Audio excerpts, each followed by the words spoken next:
Obin, Wahiri Akosia, Kesiwa, Emmanuel Totosi, Ura Kabina Ajiman, Ura Kenneth Goldbeck, Ennison, Nana Akosi Ajiman, Bona, Serebo, Yodikai, Dansa, Friday, Phyllis, Nana, Batima, Ajiman, Serebo, Nana Ama, Bahima, Serebo, Prince, Nana Ama, Ajiman, Ura Yere Gifty, Ajiman, Serebo, Kisi, Womnia Busianina.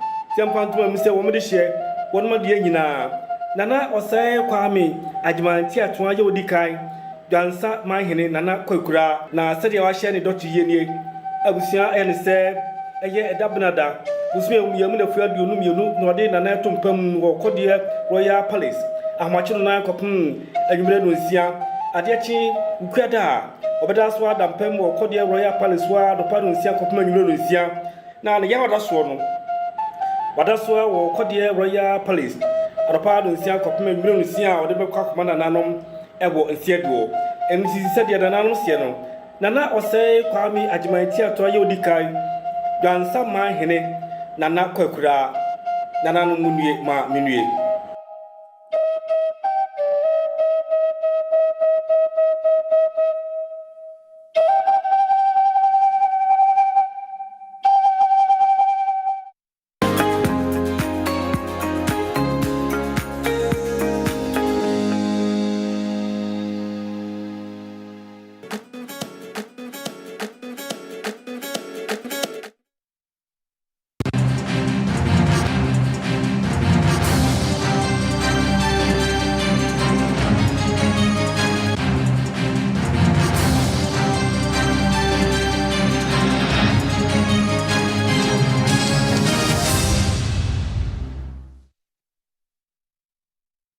Ene ye fiada awefo ne tiefo ye mamu nyina adwo ba Kessben television so ye mai Ghana mu nsem a ena anwumre yi yabo ano ayato din se kase bo se mufa se mu ene enso yaje nkonwa ye de ebremu yi madaro makase yi betwa ne ho afa ye social media handles ahodo ne nyina eso na ye nsem na posubi ene ebe yi abibremu aman ahodo a wo maye ku ate wo mo ho afi ECOWAS mu no mampani Muhammad nsem bi atodwase ye betu anamon na ya san atwe wo mu nyina aba National Cathedral MPP amanyuko ebreso omu yo na so maban ebreso yo madwense ombesie no ehuka NDC4 edibi abetudwa National Health Insurance Scheme so afaya wo hye apomuden ensam so abebo amane sika edi remu ama etumi akọ nanim sanso eno aba be kirekire mu se ebra ya wo mo baaye no ekatwitwiri de bia na eda wo mo chi enya asem kuma wo ra kwabena minta akando na de sansemi etudwa NPP presidential aspirant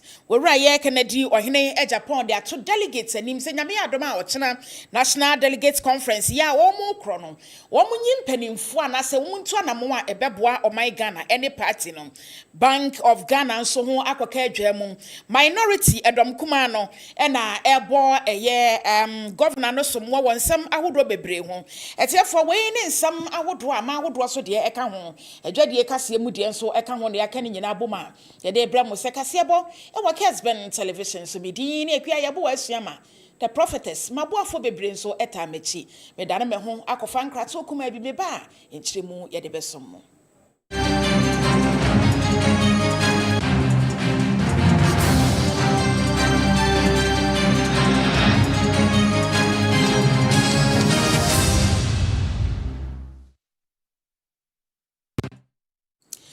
Afei awefo ne etiefo madaroma ye kase no eni ye wa bibrema man ahodo bi amenteme ho asinti o mate o mo ho afie ye ECOWAS kuo no emu de koba ye ne na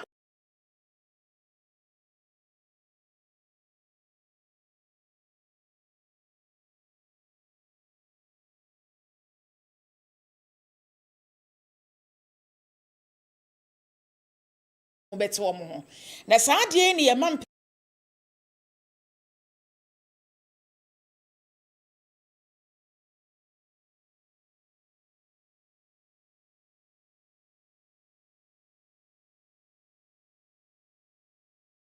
yɛbɛtumi ne ɔmo mpanimfoɔ ahyia edi nkita ho na wɔn ate wɔn ho ase no ɛno ne adeɛ yɛbɛtumi aboa ama afei ɛde ntiaseɛ bɛba na wɔn asan bɛka yɛ ECOWAS ho yɛma mpanin de sansa ne tu dwa wɔbra wɔn ne mpanimfoɔ bi hyia yɛ a na ɛyɛ nkitahodie ɛkɔ soɔ ɛfa saa aman ahodoɔ mmiɛnsa yi ho. When the last spate of coup d'etats happened in Mali, Burkina Faso, and Niger, the first instrument that the leaders resorted to was, one, the threat of an invasion into Niger, and secondly, they began to apply sanctions. They stopped transit trade, they cut off power supply to the other countries. And so it created a situation where there was a breakdown of trust between the leadership of those countries and the Sahelian authorities.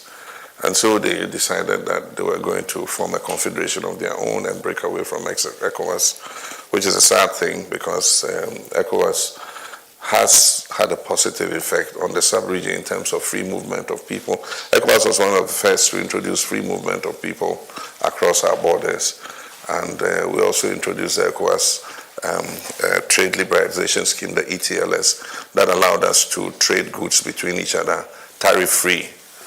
And so this development was quite a sad one. I came into office in January, and one of the first things I did was to invite the leaders to my inauguration as president.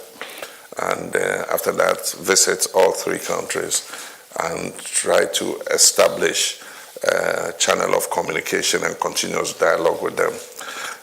We held an ECOWAS meeting barely 3 weeks ago, and happily the whole mood has changed, and there is now appetite for rapprochement between ECOWAS and the three countries.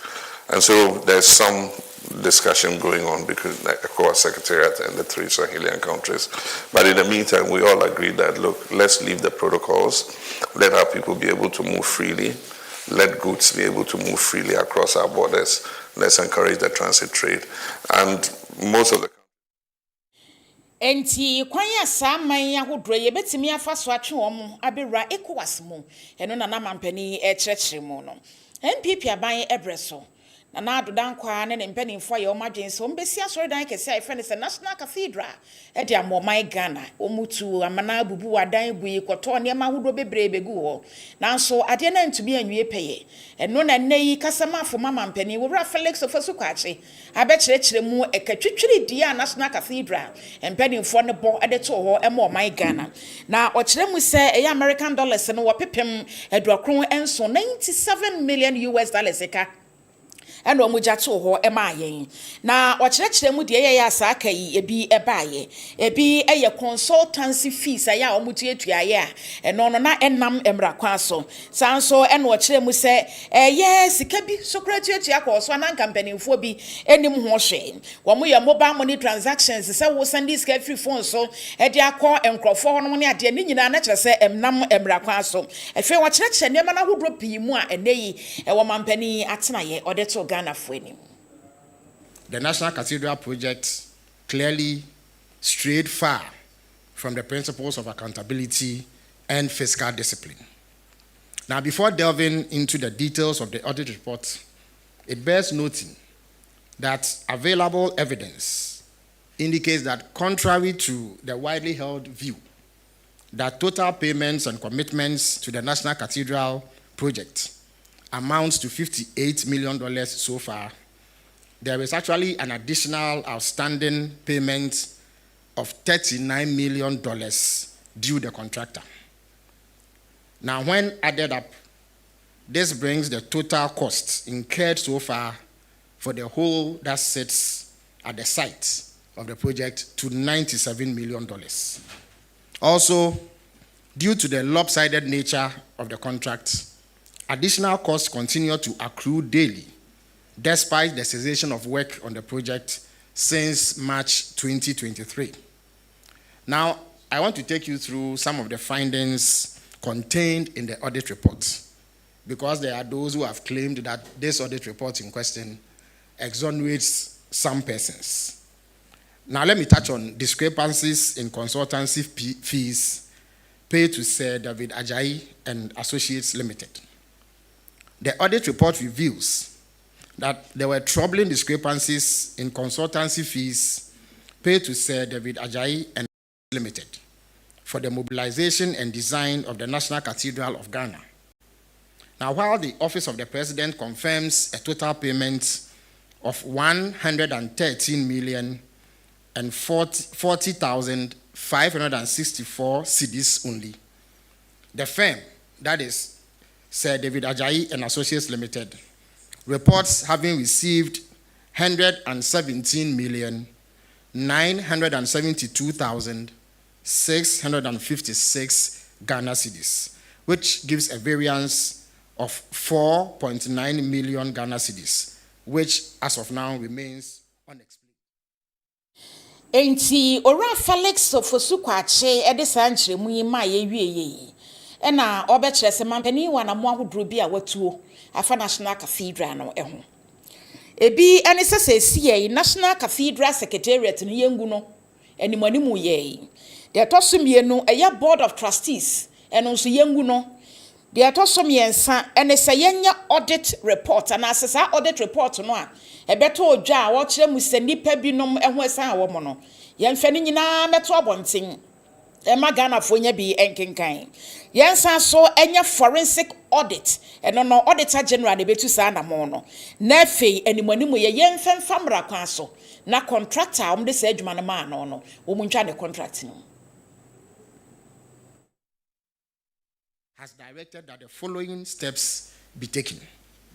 1. The National Cathedral Secretariat, which used to operate from here at the presidency, stands dissolved as of 1st May 2025. Now, the National Cathedral Ghana was registered as was registered limited by guarantee. In view of that, the Attorney General has been directed to take legal steps to ensure the dissolution of the Board of Trustees. And we expect that to be done in the coming days. Now, 3, the President has ordered that in the interest of transparency and accountability, the Deloitte and Touche audit reports will be published immediately after this briefing. So we will share copies with you, media men present, and we'll also put it out on various portals and social media handles so that the public can access it and review the contents for themselves and see whether the claims that some individuals have been exonerated is borne out by the contents of the report. Now, despite the damning findings contained in the Deloitte audit report, International Cathedral ho sensem eno maye mu hwehwemu a wora ye Felix Ofosu Kwache edi mu nkyeremu kakra abrayin aban so afa wo hwe my Ghana ya pomoden nsem so ne honorable Kwabena Minta Kando ene wabebo amane se efrafia ya yetwamu retwamu no sika na nko omatwade asi ho ede ye National Health Insurance omde ye ho adwuma na ban yi ba ye waba betum na ato aya watumu ene se beboa ama my Ghana ya pomoden seseye etumi akonanim na first no nanka sika ye de bo National Health Insurance no ho bra eyi wo pepem ensia echipo adronum mienu 6.5 billion Ghana cedis and only 2024 afi etwa no say afi ya yewra mu sika aban na pagya e de beboa National Health Insurance Scheme 9.76 billion wo pepem hu ha enkron echipo adroso ensia we nyina ya de beboa ama Ghana ya pomoden sese yetimi akonanim. Thanks to the visionary decision to uncurb the National Health Insurance Levy, the National Health Insurance Authority's revenue for 2025 has surged to an unprecedented 9.76 billion Ghana cedis compared to the previous capped budgetary allocation of 6.52 billion Ghana cedis in 2024, a massive increase of 3.26 billion Ghana cedis. This additional funding is a game changer, enabling the National Health Insurance Scheme to expand coverage, enhancing benefits, and strengthen Ghana's progress towards achieving universal health coverage. This is the government fulfilling its promise to prioritize the health of every citizen. Furthermore, with the increased funding to the National Health Insurance Scheme, we have increased allocation for claims payment from 56.2% in 2024 to 65% in 2025. And we plan to increase it to 75% by 2026. As the fund grows, we will ensure that every CD reaches frontline services providing quality care to all Ghanaians. Not only have we uncapped the levy, but we have also been committed to releasing funds swiftly. And I'm proud to announce that the National Health Insurance Scheme, National Health Insurance claims arrears totaling 603 million Ghana cedis as of December 2024 have been fully settled.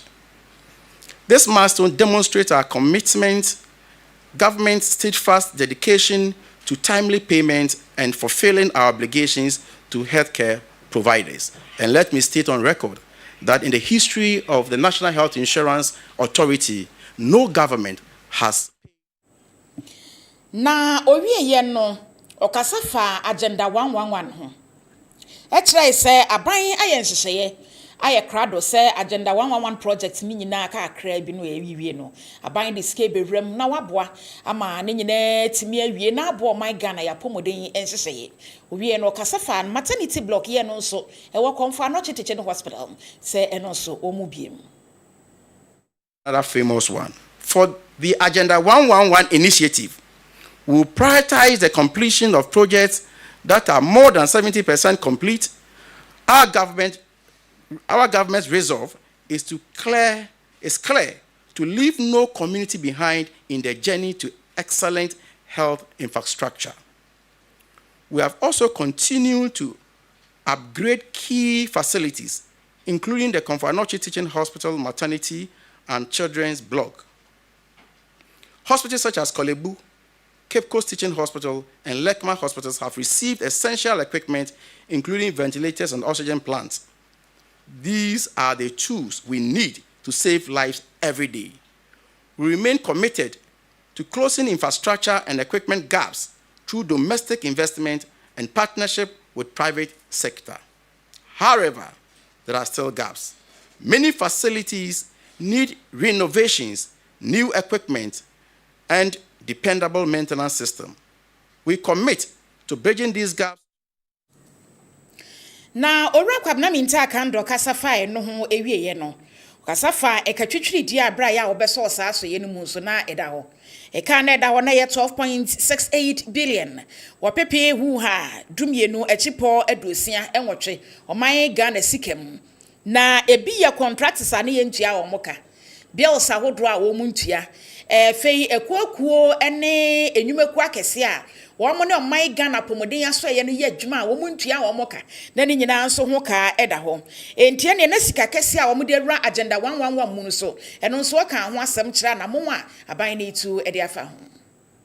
When we took office, we inherited a Ministry of Health burdened with a staggering debt of nearly 12.6 billion Ghana cedis. This included unpaid bills to service providers, arrears to donor partners, and outstanding payment to contractors. Despite these, we have not wavered on our commitment to deliver. We also inherited the much-touted Agenda 111 program, which despite an investment of $344 million, had not completed and operationalized a single hospital. Worse still, it left behind over 1 billion Ghana cedis in arrears for us to settle. But we are not here to dwell on the excuses. We are here to deliver. Our party promised bold and clear commitment to improve the health and well-being of all Ghanaians, and we are delivering them. We promised to strengthen service delivery to expand access to free, quality primary health care that prioritizes disease prevention, tackle non-communicable diseases through initiatives like Ghana Medical Trust Fund, popularly known as Mahama Cares. We also pledged to enhance leadership and governance by reforming health financing, developing local pharmaceutical production, and improving the management of our health institution, steps we are actively implementing. Na for one fanso okasa fa sika sesei maye abanyetwa ede ato ho say ye di tua eye nursing trainees allowances no na sesei ne nya 462.58 million wopepem eye ahenan aduosia mienu achipo aduonum enwotwe ye no kire mu se don hwere aduonu 24 hours ye enom de to nkoda na council no omu utu anamon a ema omusiketua no enka chire biom. This is another good news. And this good news, I know all of you will attest to this good news.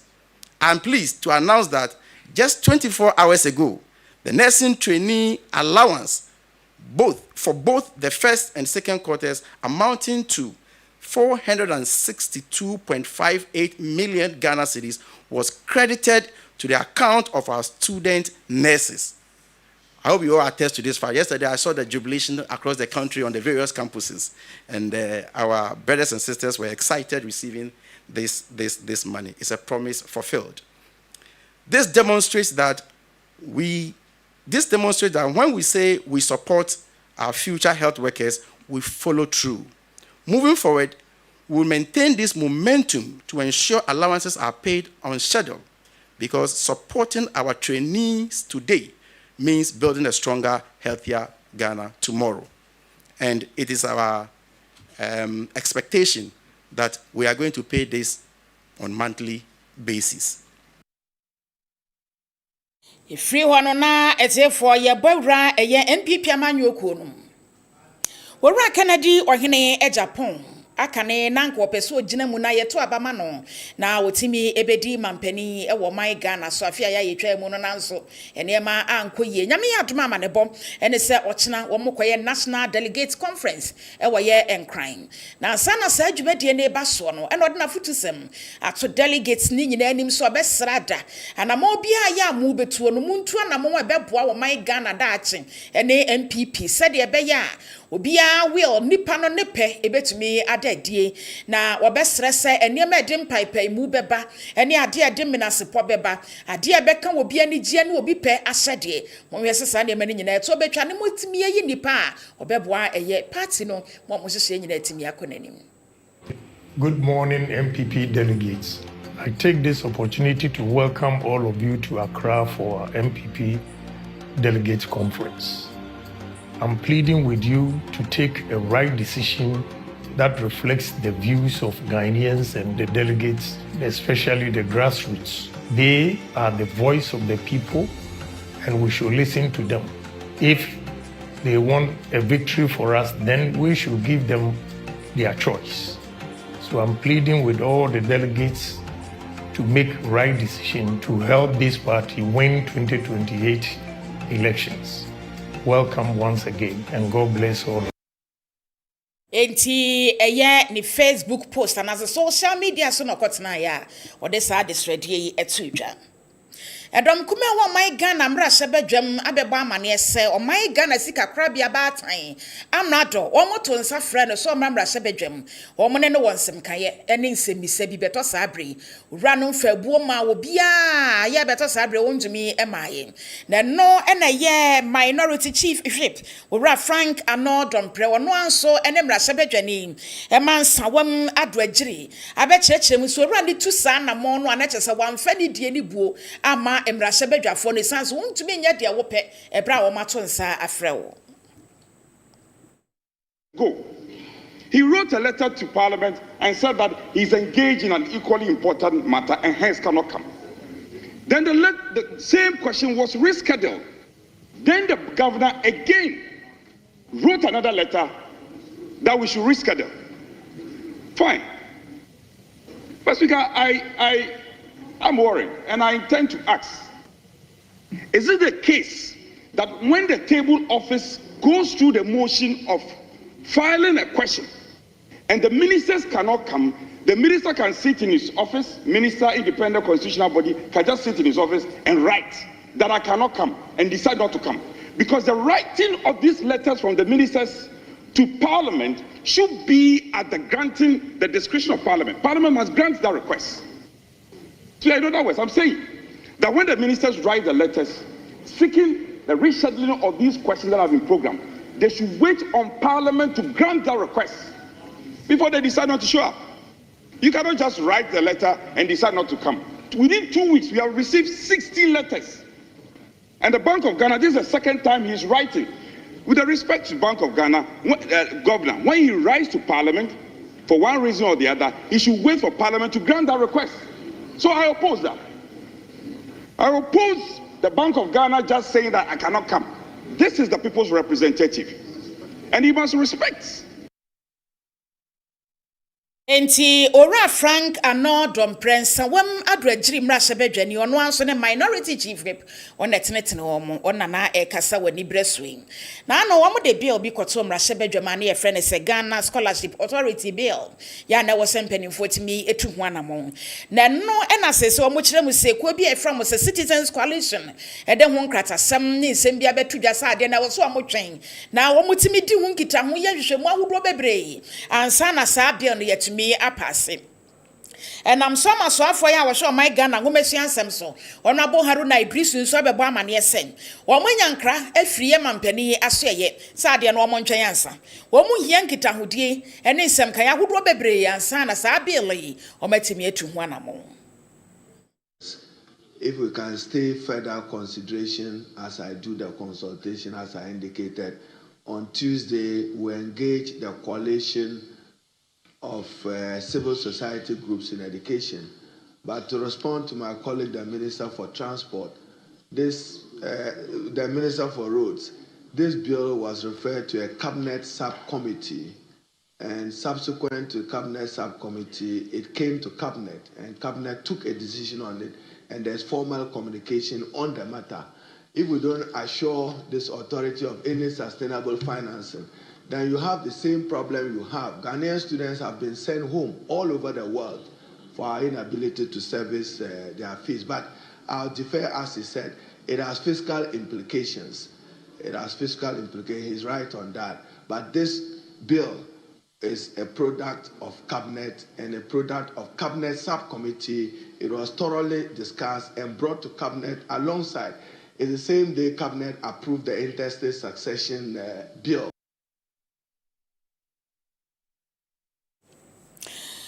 Na adehia ne atiefo yensem akachire edoso na so nwumako bi ne kura ye mu ye bekwa akofo mo nkrato ye ba ye beto akase ne so.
Yes, I am a yarefo ne etiefo akwa baby o madaroma ye kase no nto aso enim.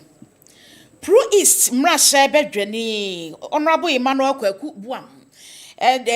Akasa ewo mrasha bedwam. Na nsema ya ode tu dwa bi efa ensukronje a wo munyanom ewo yesa empeso ano so. We nti aban so afo ya wo hwe ensuwa ensem so. Eye Honorable Kenneth Gilbert Ejay. Ensese ben na ade gu famo se de ebeye na ensu papa betimi apie ewo se epom ho ama na de hye nso ho atumi ato omo. Ode nsem weyi eto aso. Yeah, for so many years, almost 20 years, Omunfi wasem aye problem. Me na woka say, e drew opebra omone mo. Sabi nantwi ene ayemo omufi enyina akofa rekonofi. Enti hard. Last year, we recorded over 1,800 cholera cases, typhoid, any all infections are a function. Minimum sign a mawin a dia. A push me a memoir, na mintimina and super and macamono. And Faned and Fa Enkiton, Sabaya, Sa, Yarenkitinkiti, a befu. Because the hard is last year and cram mofra, Monfie in Afibaco. In ya perforation of the intestines. There's a typhoid one, well, you do more, a say, on soon. And no been at all, and more friend 9 years, Omonia 1 year, and so Yakoyo surgery. Until a hard year, Minister Naka, a bonfire say, every pump said, or kind of medium term, a year from now. Hopefully next year, in the maybe say, Pima Bama, on Sonia. Na ode ne nsami tu dwawie ye na soafo aya wo hwe saa soye no eso Honorable Gilbert Kenneth Ejay edi hu mu ya tu dwa networks out of the UPVC material. Major rehabilitation is required to revive the operation of the water supply system. In addition, the intake and control room will also require reconstruction. Mr. Speaker, an alternative solution of using groundwater to serve the Parampo and surrounding communities like Swaba is not feasible. These are significant challenges associated with groundwater within the enclave, such as high salinity levels, possible bacteriological contamination of the groundwater sources, and low safe use of boreholes. Mr. Speaker, the Ministry and the Community Water and Sanitation Agency have earmarked the rehabilitation and expansion of the Parampo Sewaba water system as part of the project to be undertaken in the rural water sector within the medium term as part of the Big Push National Infrastructure Development Program. The construction duration from commencement to completion is 18 calendar months once the needed funds are secured. Mr. Speaker, the project proposal is to reconstruct the abandoned slow sand filtration water system at Parampo, converting it into a rapid sand filtration system and the installation of an integrated purifier to increase the water production capacity. The proposal also includes the construction of a new floating intake, new water treatment plant, clear water tank, the installation of low lift and high depth pump, and the laying of about 25,000 meters of HDPE transmission pipeline and 18,000 meters of distribution pipe network. London Mayor Sadiq na abesra eye gamanche kin tekwi eye tekwa wotoso mienu na wamunko matwetwe ne mu no na London Mayor age atum se enkwayo ne nkwasoma Ghana de hye ne abibiman ye ko mu ewo inyiresi hema ene na de hye ne mpanimfo ensam no kwaseme ya de bia ye pepa enyeye na enya Jesus so a eda ye betumi aka ho asem da bia na so obode chewopa ene ma abibiman ne titru ene o my Ghana na ne ya o maba eye Kentucky teko enai so eye Ghana nche so watimi age wo mo fefefe idie na yonkofa eda London ene o my Ghana ntamu ne ne pa ebetumi ede aba eno ene yenhwe ne mu kwan na de atwa mu de ebe yanka yenyan ho asem Take Toru II. And esteemed members of the Ga Traditional Council. Thank you for the exceptionally warm welcome you've shown me and my delegation. And Your Royal Majesty, I have followed with great admiration your work to promote unity, champion culture, and advance education and opportunities for Ghanaian youth. This is, as you've ascertained, my first time in Accra, and the first time ever that a mayor of London has visited Africa on official business. Now, this week I'm meeting leaders, policymakers, investors, and innovators in Lagos, Accra, Johannesburg, and Cape Town to strengthen ties and usher in a new era of partnership. So, of course, I had to come to pay a courtesy call to His Royal Majesty, King Taki Taker Toru II. Now, over the last few days in Africa, and particularly the last 2 days in Accra, I've come to realize that our two cities, London and Accra, have a lot in common. Our boundless creative energy, our passion for music, food, and culture. Enti London Mayor Ora Sadiq na nsrahwa ya ode ba eye gamanche na so yeso anase na iso emunsam ene de beto monimu. Headmaster Oda Krobo Senior High School ye wo Techiman North Menslim Wobuno East ene ne mpanimfo de o made swede ato Ghana ban mu mpanimfo ankrankre ene obi a obetimi aboa wo mo se ombehia eye schools dormitory ene fence wall esanse school no ebo ne homoden pa wo mai Ghana mu nyina akotro so we no wo moto so dunsia wo babu no Easter wo mu na di kan nanso eye dormitory a wo mu ne ni fence wall no nam so ama ne ma wodo bebre to sini e wo school no wo ra John Bismarck Tawia e de nsem we to aso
Enti omaka ne mra sebedwane a ono ansone akane ye enwomesua eso afo abede ekire wura Alex Chreme aba no ho ba se obeso o masene sesiye ya NDC aban asan aba edwemu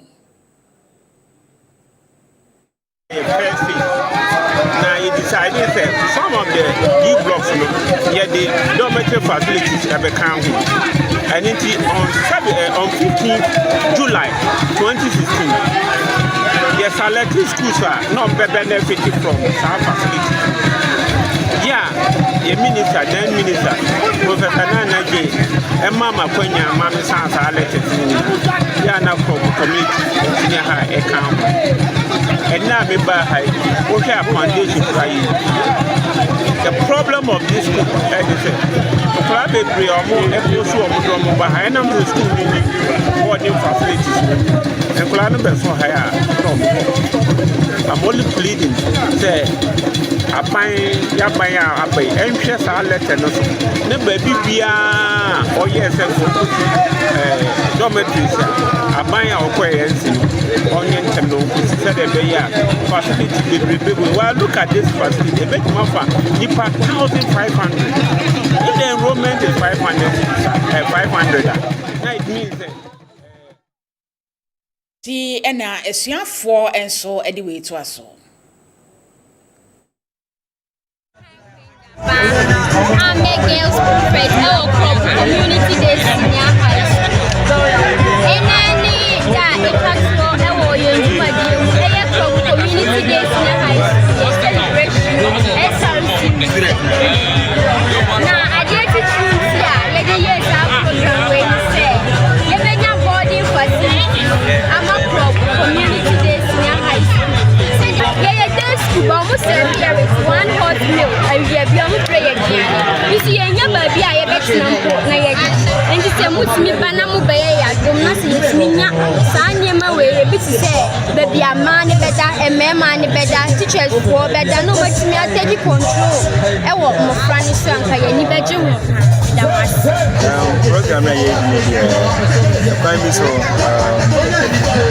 I say man service school for that but the sense school for how baby as a SLC president I just say they for how no back I just say you bit me be for one the challenges my challenges no also how school is of late, you can't prepare of late.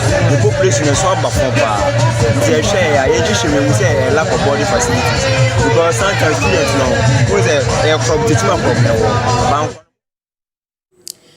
Yada so agina enwomesua ensensem no ne yeba St Monica's College of Education akyerɛkyerɛfoɔ ne asuafoɔ nyinaa na aka abɔ de adesrɛdeɛ to amansa nyina anim sɛ ɛyɛ TVET Voctech department ne behia mmoa pii mmoa ya omo hia bi ɛfa industrial machine ɛne ɛnneɛma ɛbɛboa ma nkwadaa no nwomesua motimi ayemre na omosua ade yie bra ya omo de sansemi to dwai ɛyɛ bra no omo yɛ workshop ama omo fa sa industrial machines na ɛde yɛ adwuma no kwane abetimi afa so edi aye adwuma enye we nko wo mo kire mu se sikasem enso eha wo mo pa wo behia moa e wo sa akwa no so bebre nanka ye de nka ye pese ye nya machines ya ye we ye school all students aye wa amanone e na totobre ye e na SRC fo nso eto obi bre ye nka ye pese nka ye benya no nanka machines in a doorso enough for all our students. Say obia ba and opportunity and echi and odi na dwuma nka ebema ade suana yede akonanim akontentem esu we die machines na noso nti no enye enough nti age woye na nkakra wo kire wo mu na woye na nkakra se ne ebeya omu nyina ebetimi enya access to the machine and the sound so sikasem sikasem the problem is everywhere because a training like this you need facilitators so okofa nkofo a omo enim na wawie no Dr. Peace akosua lecturer ye Voctech department wo kyerɛkyerɛ sa industrial machines a wo mo kyerɛkyerɛ nkwadaa no kwano betimi afa so de aye adwuma no emfa so papa bi ebetimi de abrɛ wo mo for some time now some of the old students any SRC wo ma beto industrial machines ni bi amaye and industrial machines is not like hand sewing machine that you can just get up and start working on it. You need to learn how it works. So I asked permission from the school authority.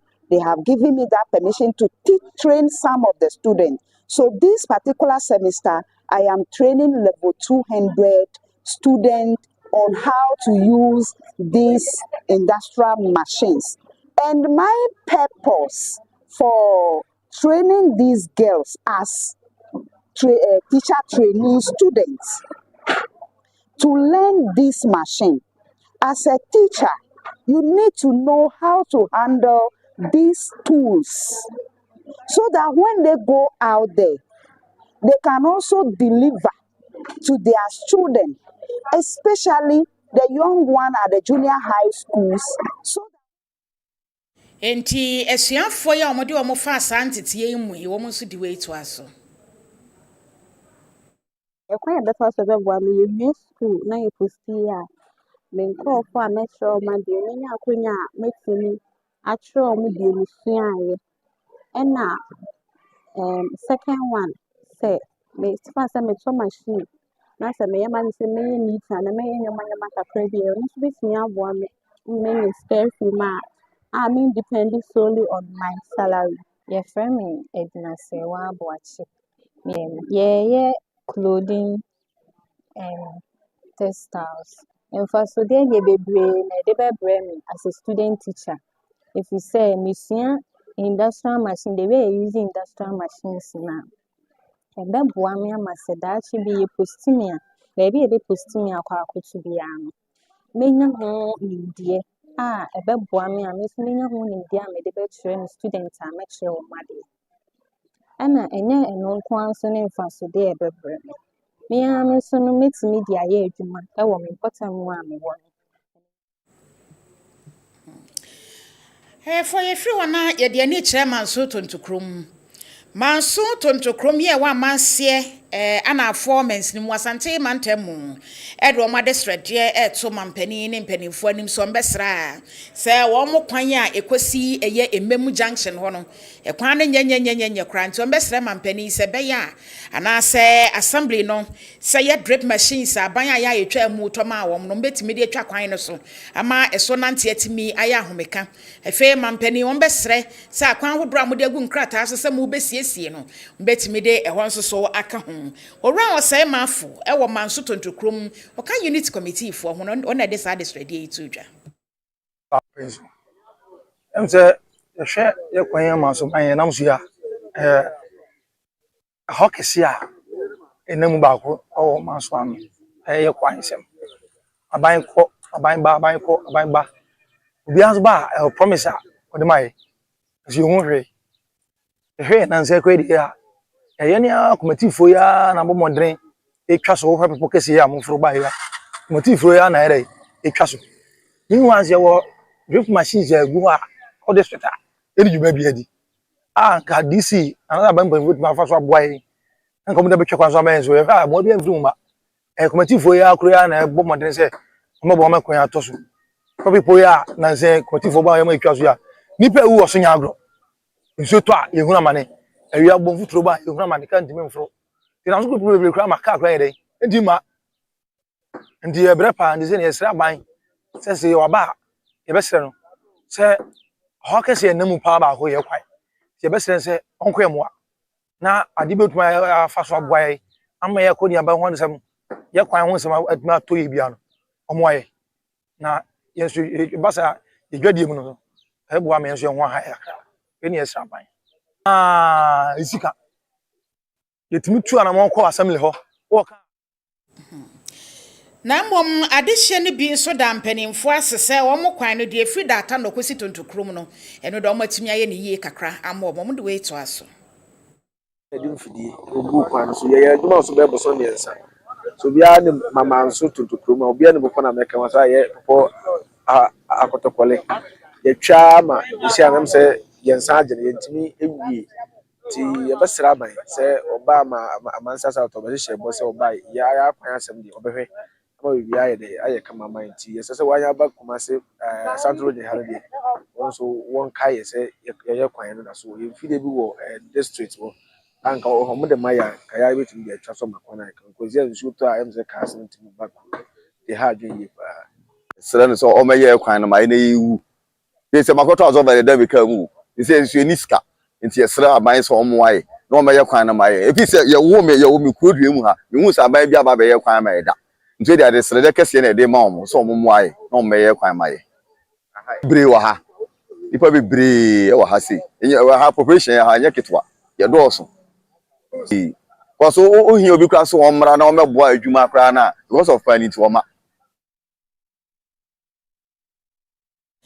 na yɛde ani kyerɛ bɛkwai amoafo yɛ wɔ asante mantam amoafo rempen mponua hema ne nana adwoa dum na yɛde nasi adwa so yɛ nana kwame anɔkye a wɔne rempen hene ɛma amoafo ɛna de sɛ adwa yi ɛma ano ɛna yɛde no asi so na ɛbra nana yɛde no adwa ma ano na afei wɔ so awie no wane eye Kessben nsamtwerɛfoɔ atwetwe nkɔmɔ wɔkyerɛ mu sɛ n'ani soade hunu ɛne sɛ ɔbɛboa ma ahomasua atimi yɛtumpɔn saa nso na apɔmuden betimi ayɛ adwuma na aboa ne maafoɔ na nana ani soade hunu dia wɔkyerɛ sɛ ɛdɔɔso empere wanyensen nkwadaa wɔn mu nyini nuru baabia na wɔn afa afuro agyae sukuu korɔ no na naka ne nyinaa ho asɛm bra no ne asomadu da kwaso wa atwetwe nkɔmɔ wa meta me mpanyimfoɔ akyi mayɛmfoɔ akyi ama awodidie aba mantemu abatanfo no nso so meka wo mabom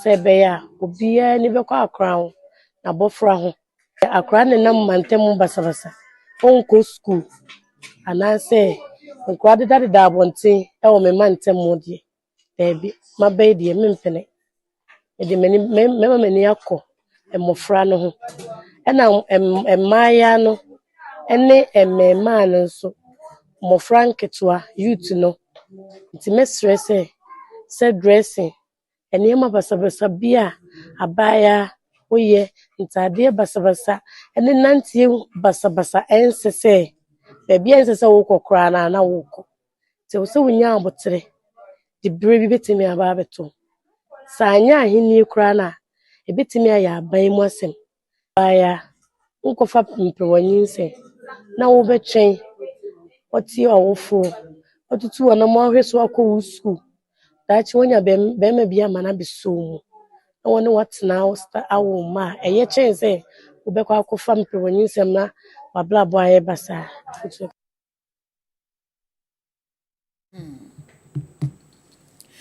Ewietefo na ye kwaya ni mu no odaro ma na ye kai mu se omahimu nsem a ya ye debre mu eni ye da na ye hukuma bi ye ba ye de dwede kase e beto aso ama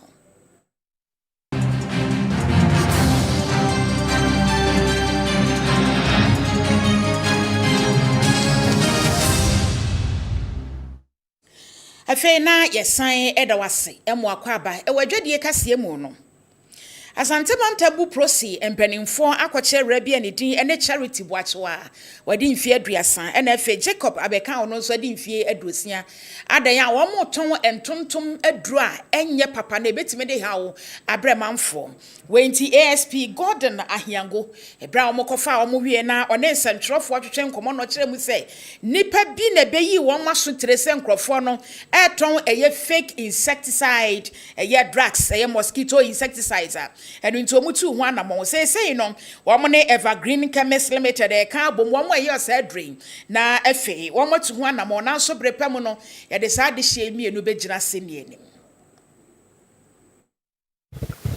ye ton odwa so no ye Evergreen Chemist Limited omoye sole importers and distributors ebe ye complaint say nkofo bi atwa ye counterfeit one anase be kan say fake one egum enti omo pese yetu one namon enti embra kwan no so no ya kwan so say yetu one namon enti ende ye ko kromu any ye police personnel like kromu any staff from Evergreen Chemist Limited esi abontin so ye ko edum any PZ any KNUSC area ye ko no etumi ekochi a suspect mienu suspect no ba kon din de Osiakoto a company ni de Osiakoto Ventures ye chi suspect ba fake charity boachewa we di 30 na ye wo Jacob Abeka Enterprise ya chi owner no or di Jacob Abeka we di 60 years e chi no edum na product no so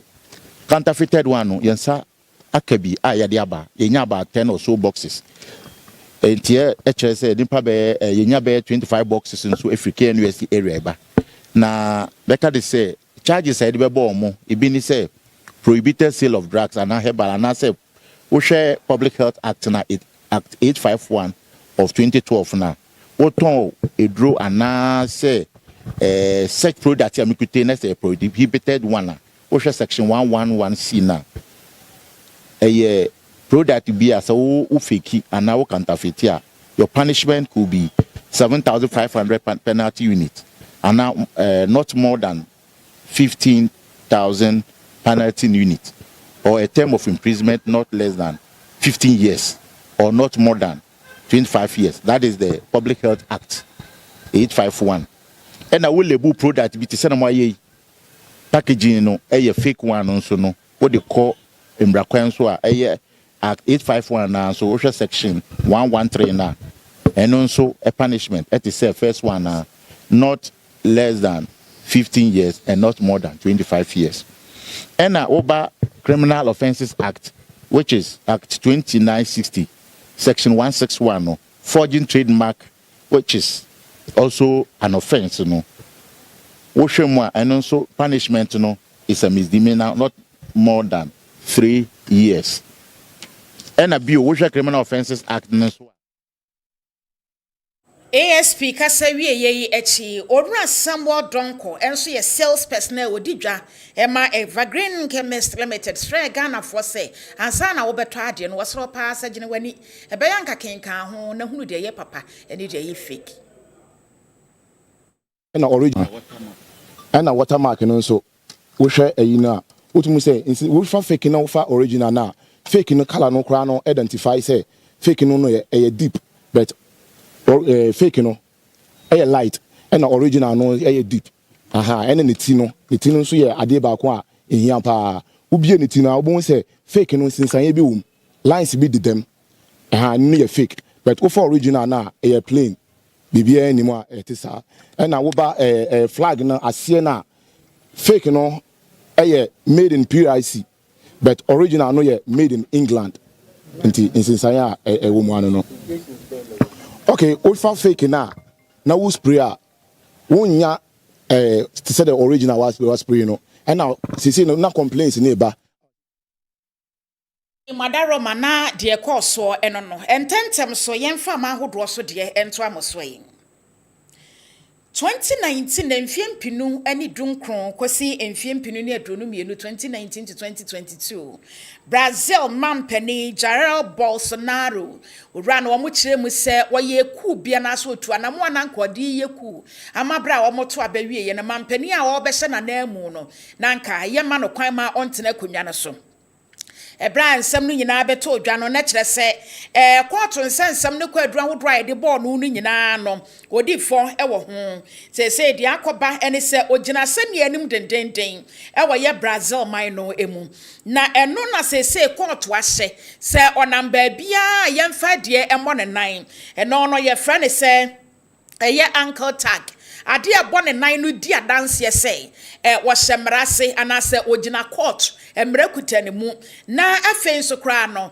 yemfa eye obedantem ento no so anwumre bia sade be na wontumi mpie enti ya wobra ye de ma no obetimi anante kroma ene anwumre bra ya wontumi empie wurada mu nso abra wosade kye a wotumi epie ni nyina nso eka ho bi na sesie wo momampani Luis Inacio Lula da Silva ene wo mo kire mu se wuranda ploto ye se nko be ye sa akuyi na wode etia no enti sesie ye ka se wo mo kire mu se wurada Donald Trump eye America mampani so ta na chi dendenden ama saade aya ye kosi ye inti Donald Trump ede adwadie ho asotwen ene nhihye bebre ato eye Brazil man no so afi wo mo kire mu sende baba akwa ne din ene Eduardo Bolsonaro se ono nso wo mo fa eye ekambi nto woni ni papa entem sade be na wo mo nkita hodie entumi enkoso kire sa be mo ane nam amama hodo akese so ne amampanimfo edi nkita ho sade be na ne papa asem no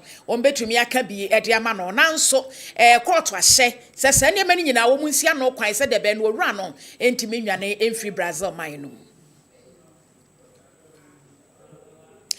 na ye kai ya hwefo ne yetie fo se enefia da nwumre boja ye kase boy de free Kessben television so premo no madaroma ni nyina awie ye enie wo fa kofi apia ene adwachewa newsroom fo ne sa kase no mu ema ame wo Stefan Kwache ene director ye san so na Samuel Sapono enso ene Mike me woni ye ka ho so edoso bebre okenkan fo medin ne akua ya bo asuama the prophetess madawase mama omo ne hwe ene tia odehye